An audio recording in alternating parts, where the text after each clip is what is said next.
Welcome to the Plato Paradigm, a paradigm shift in reading Plato's dialogues. Episode 156, a paradigm recap. It's in the nature of a Platonic dialogue that the only time we get to talk about paradigms is in the conclusions. As we read, we look at the degmata, the examples. These are the participants in the dialogue, the ones speaking or the ones talked about, but the paradigmata may be said to exist in the dialogues only in that they are the basis for the degmata. In other words, the examples are the paradigmata with additional details. In a reading of a dialogue, we are interested in the examples, not the paradigms themselves. But now we are interested in the paradigms. Every dialogue necessarily begins with the words spoken during the dialogue, but we gradually lead up from the words spoken to the people speaking, to the people speaking being seen as degmata, which then allows us to work out the paradigmata. And these are the minimal embodiments of an idea, which is the final step above the paradigmata. In other words, Plato does not write about ideas, he dramatizes them so that we can see how they are and how they appear and how people get confused by the various appearances of an idea.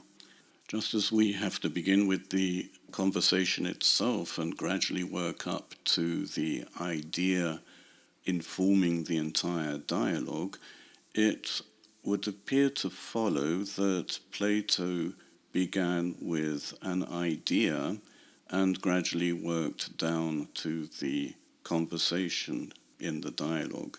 He would begin with an idea, then work out how that idea could be embodied in the most minimalist way so that there are no other distracting characteristics, simply the embodiment of the idea. This would have been the paradigma, and sometimes there's more than one paradigma. But paradigmata are too minimalist to carry a conversation, for which reason, perhaps, maybe other reasons as well, Plato created degmata from the paradigmata.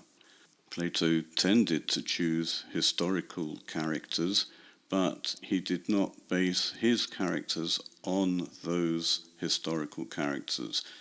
The characters are based on the paradigmata, to which he then added various details from the historical characters, which is an entirely different thing. This is why Socrates in one dialogue shouldn't be confused with Socrates in another, even though they share many common characteristics. It might seem to be a good idea to create Plato's Socrates from all of the dialogues, but in fact by doing that, we lose sight of the paradigmata in each individual dialogue. The same goes for other characters who appear in more than one dialogue, such as Hippias. A quick look at the other dialogues we've analysed may help us to work out what to expect from the present dialogue, Meno. The previous dialogue we looked at was Euthyphro, and the idea behind the whole dialogue we found eventually was hosiotes, or holiness. As dramatized in the dialogue, Plato interpreted holiness as respect for one's superiors, in particular the gods. True appreciation of one's superiors is expressed in appreciation for the great benefits that superiors do for us, while apparent respect for superiors is expressed in fear of an apparently vindictive superior power. The characters in the dialogues need to be based on paradigms. Therefore, one paradigm is someone who understands and appreciates the beneficial nature of superior beings who care for their underlings, let's say. The other paradigm is one who fears superior power for whatever reason. The good paradigm would seem to be an aspect of the generic dialectician, the one who understands from looking at the evidence. The only example of this paradigm in the dialogue is Socrates, and what's interesting is that he appears to everyone in the dialogue as the most disrespectful. Hanging over this dialogue is the impending trial of Socrates, in which he will be found guilty and will later be executed, precisely for his apparent lack of reverence towards the gods. There are many dogmata from the other paradigma, and they all appear to be reverent as they follow the rules of respect towards the gods. These dogmata include Euthyphro, his father, his family, most of the other Athenians, and indeed the very institution of the religious law courts in Athens, based on the idea that the gods are vindictive and they need to be placated by punishing anyone found to be irreverent. Thus, the idea informing the entire dialogue, hosiotes, holiness, descends into a chaos of inconsistency as appearances mix with reality. Hippias Minor is about dynamis, power, potential, ability. True ability is a means to an end, and therefore is not a good in itself. It can lead to a good end or a bad end. The paradigm of true ability is someone beneficial who understands that ability is a means, and this again, the paradigm, is an aspect of the dialectician, the only one who does understand that ability is a means and not a good in itself. Once again, the only dogma or example of this good paradigm is Socrates, but he appears to be bad to other people since he appears to lack all ability. We know that he has the ability of dialectic. There is once again a second paradigm, and this is someone who appears to be good because he has ability or power. This minimalistic paradigm is divided into two aspects. One is the technical ability. So we have someone who has technical ability in everything possible except for dialectic, and that is the sophist, a generic term for this sort of paradigm. The other paradigm is the aristocrat, or perhaps a politikos, someone with political power in the polis.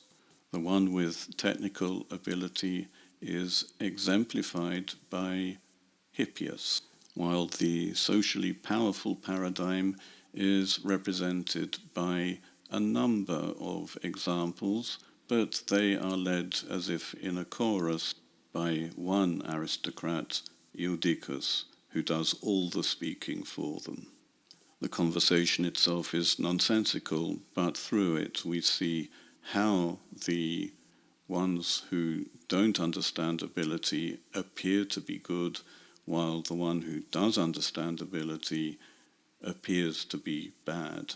The notion of ability as a good thing is also referred to in the next dialogue, Hippias Major, which for many reasons appears to me to be a development from Hippias Minor, if only because Hippias is the main interlocutor in both dialogues. The main idea in forming Hippias Major is to agathon, the good.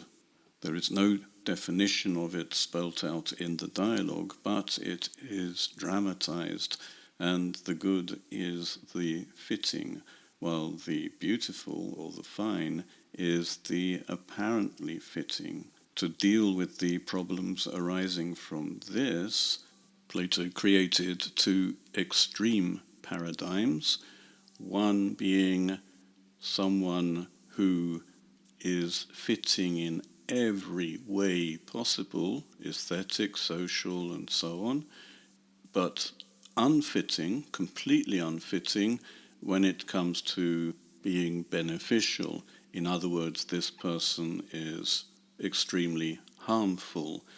The other paradigm is the exact opposite, someone who is beneficial, fitting in the pragmatic sense, but unfitting in every other way. The first harmful paradigm is the generic sophist, while the beneficial paradigm is the generic dialectician.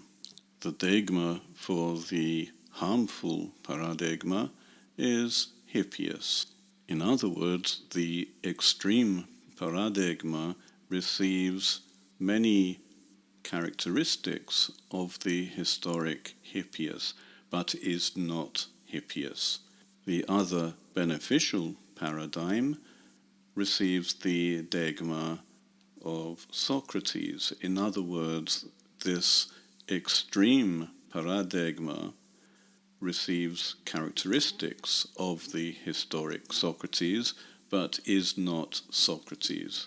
Socrates and Hippias are having a conversation alone. There are no other people listening, and this allows for the most peculiar conversation in any of the dialogues.